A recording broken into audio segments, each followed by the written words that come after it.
이것도 덧붙여야 된다. 우리가 정말 진짜 자기 마음을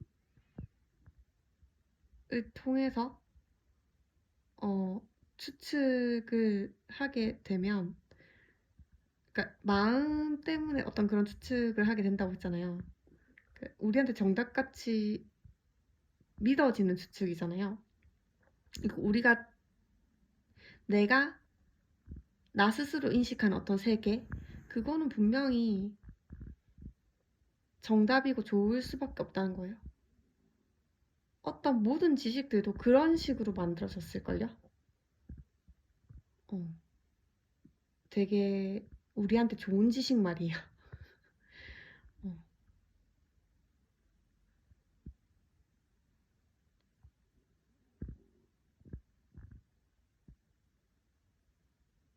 그걸 덧붙이고 싶어요. 그러면 만약에 그러니까 살인자도 어떤 추측 때문에 자기 생각으로 그런 식으로 판단을 해서 자꾸 살인자 이런 무서운 예를 들어서 죄송해요. 살인자도 자기의 어떤 추측이고 그런 판단 때문에 그런 행동을 결단하고 해버리는 거잖아요. 우발적이든 뭐든 그걸 선택하는 거잖아요. 거기에 자기 마음이 들어가지. 들어가면 그러면 살인자는 자기 마음으로 선택을 했는데 결과가 왜 이래요? 라고 물어본다면 그건 어떻게 설명할 수 있을까요?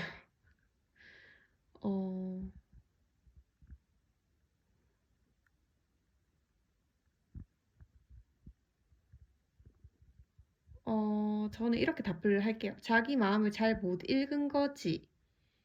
라고도 말을 할 수 있고, 또, 정말 자기 마음, 진짜 자기 마음을 읽으면 거기에는 어떤 선밖에 없어.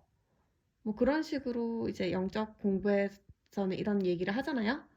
그런데 거기에 대한 제 경험은, 어,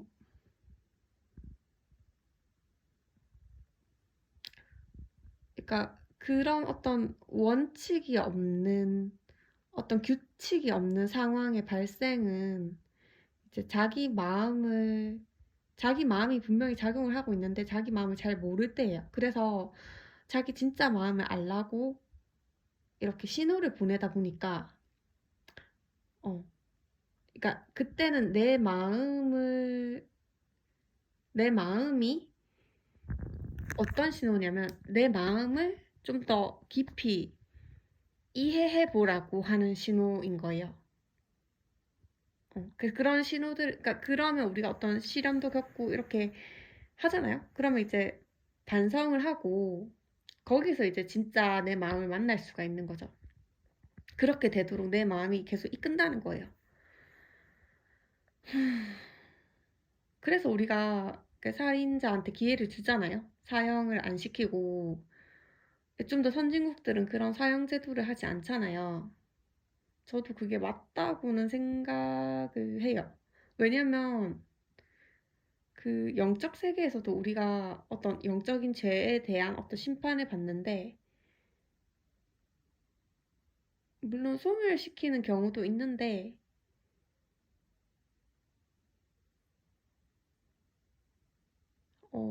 그러니까 어떤 벌을 받게 해서 죗값을 받고 거기서 자기가 뭔가 반성을 하고 이제 깨끗하게 되면 다시 인간으로 태어나게 해준단 말이에요.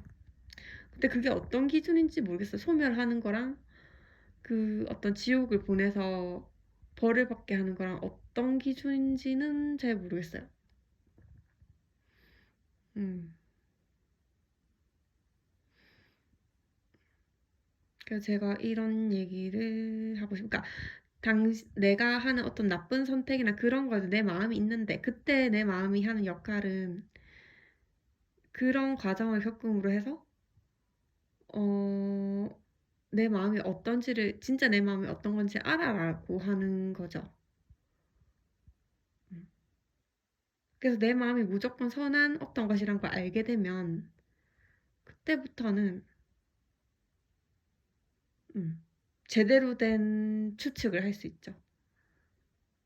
그런 게 정답 같은 추측이고 우리 인류 문명의 약간 어떤 중요한 그리고 그런 토대들로 쌓여온 게 우리 문명이잖아요. 어. 되게 사회가 부조리해 보이고 이렇게 해도 뭐 인권은 소중하다 이런 것들은 우리가 항상 이렇게 세워온 우리의 문명 구조물이잖아요. 그 인권이 소중하다는 얘기를 어떻게 하게 됐을까? 자기의 진짜 마음에 닿은 사람이 어떤 사람이 만들어낸 거겠죠. 제가 말한 창조는 우리가 그런 창조를 해야 된다는 거고, 그렇게 자기 마음을 알게 돼서부터는 삶이 이제 굉장히 선한 것들로 가득 찰 수밖에 없겠다라고 생각이 드는 거죠. 그전에 만약에 이런 단계가 아니라면 그전에는 내 마음이 어떤지를 계속 알아라라는 것으로 어떤 힌트를 주기 위해서 이런 뒤죽박죽인 변칙적인 결과들이 오는 거죠. 좋았다가 나빴다가 이런 거 있잖아요. 그렇게 생각이 드는데.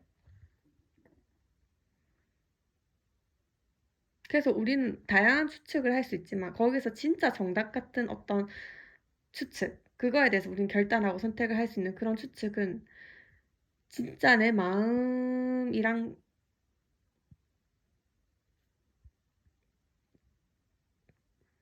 딱 될 때 그때 내 마음을 깨달을 수 있다는 거죠. 너무 어렵다 설명하는 게.